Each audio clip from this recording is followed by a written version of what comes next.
तो इस राफेल पे हमारे बिहार वाले भैया का क्या कहना है? अरे इस राफेल में तो हम चीन को बांध के घसीटेंगे, पाकिस्तान में धुआं धुआं कर देंगे।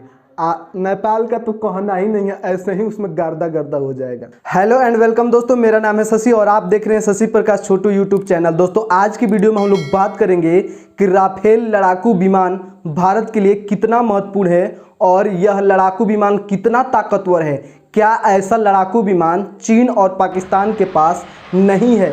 साथ ही साथ इस लड़ाकू विमान पे कौन कौन मिसाइलें और हथियार वेपन लगे हुए हैं। तो बने रहिए अंत तक मेरे साथ इस वीडियो में, आपका बहुत बहुत स्वागत है। तो दोस्तों सबसे पहले बात करते हैं राफेल लड़ाकू विमान की खासियत के बारे में।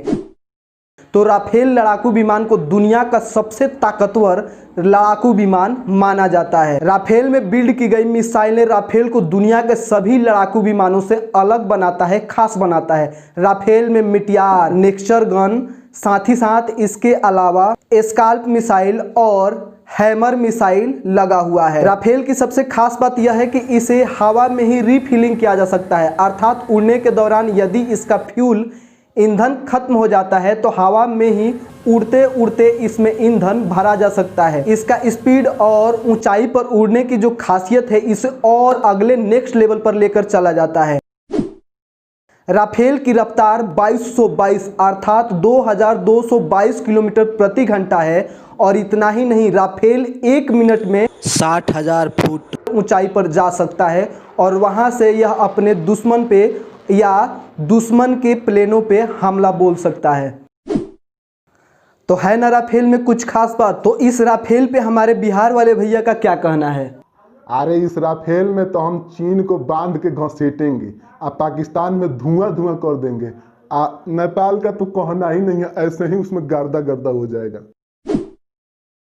तो यही बात है, राफेल के आ जाने से हमारे जितने भी दुश्मन देश हैं, हमारे जितने भी पड़ोसी दुश्मन मुल्क हैं, उनके छाती पे सांप रेंगने लगा है। वैसे तो चीन दावा करता है कि उसके पास भी एक से बढ़कर एक ताकतवर मिसाइलें हैं, लेकिन उसे किसी ने देखा नहीं है। भैया चीन की बात वही है कि चीन की जो मिसाइलें हैं जितनी ताकतवर हैं वो अपने पॉकेट में रखता है और किसी को दिखाता नहीं है। जब उसे अपने दिल को ठंडक देना होता है, खुशी देना होता है, पॉकेट से निकालता है, देख लेता है, फिर रख देता है और दुनिया से कहता है हमारे पास दुनिया की सबसे ताकतवर मिसाइलें हैं। अब है कि नहीं भगवान जाने। लेकिन यह जो राफेल मिसाइल है इसका उपयोग पूरे दुनिया ने देख लिया, इसकी ताकत को पूरे दुनिया ने पहचाना है और माना है कि राफेल दुनिया के सबसे ताकतवर मिसाइलों में से एक है, क्योंकि इसका उपयोग फ्रांस ने लीबिया, सीरिया, माली इत्यादि देशों में कर चुका है।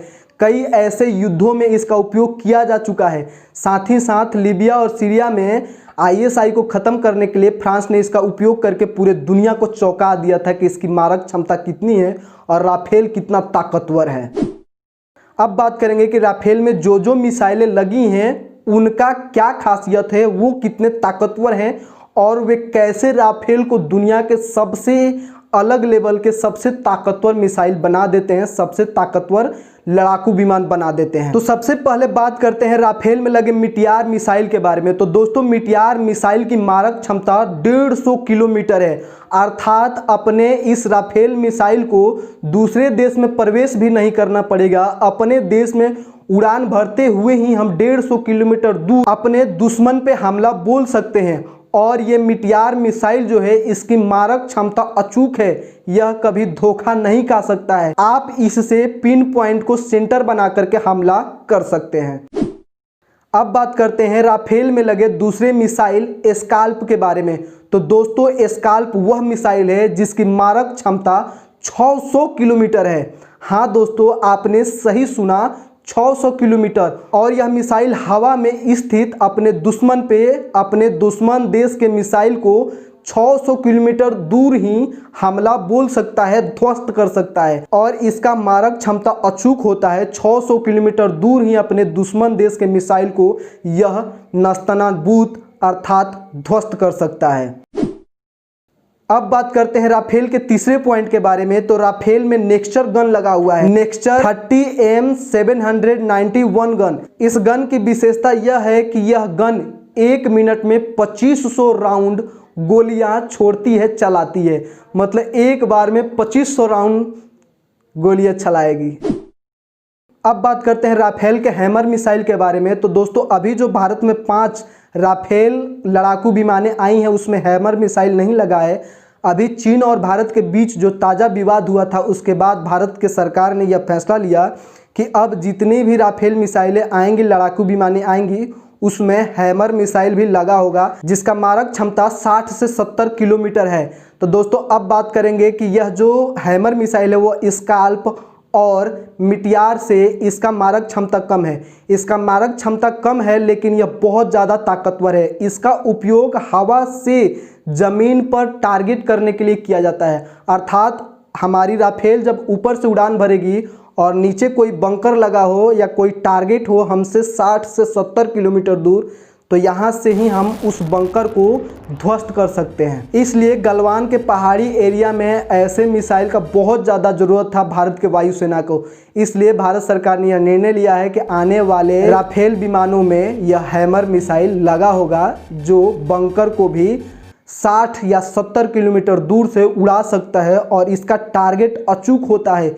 एक बार भी यह चूक नहीं सकता है अपने सेंटर से, अपने केंद्र। अब बात करते हैं कि राफेल के आ जाने से भारत कितना ताकतवर हो गया है। तो इसके पहले आपने सुना कि ऐसा कोई लड़ाकू विमान चीन और पाकिस्तान के पास नहीं है और हमारे पास ऐसा लड़ाकू विमान आ गया है जिसे फ्रांस ने बनाया था। और इतना ही नहीं, फ्रांस ने कई युद्धों में इसका उपयोग करके पूरे दुनिया को दिखाया है कि राफेल कितना ताकतवर है। इसके पहले हमारे भारतीय वायुसेना के पास MiG-29, मिराज 2000 और साथ ही साथ सुखोई विमान भी था जो लड़ाकू विमान के रूप में भारत के पास मौजूद थे। लेकिन राफेल की बहुत ज़्यादा ज़रूरत थी चीन और पाकिस्तान का सामना करने के लिए। तो अब आप समझ चुके होंगे कि राफेल के आ जाने से भारत कितना ताकतवर हो चुका है, जिसमें स्काल्प, मिटियार, नेक्चर, हैमर जैसे 4-4 मिसाइलें लगी होंगी। तो यह अपने दुश्मन को कितना आसानी से टारगेट करेगा और हम अपने इस विमान को भारत में ही रखते हुए ही चीन और पाकिस्तान को टारगेट कर सकते हैं। अर्थात राफेल से हमला करने के लिए हमें पाकिस्तान और चीन में घुसने की भी ज़रूरत नहीं है। हम अपने देश में रहते हुए ही चीन की चुटकी बजाते धुआं धुआं कर देंगे। तो दोस्तों यह वीडियो, यह जानकारी आपको कैसा लगा कमेंट करके ज़रूर बताइएगा। साथ ही साथ यह वीडियो अच्छा लगा हो तो लाइक कीजिएगा। अगर आप इस वीडियो को फेसबुक पेज पे देख रहे हैं तो पेज को लाइक कीजिए। अगर यूट्यूब पे देख रहे हैं तो चैनल को सब्सक्राइब कीजिए। आज के लिए इतना ही। जय हिंद, वंदे मातरम।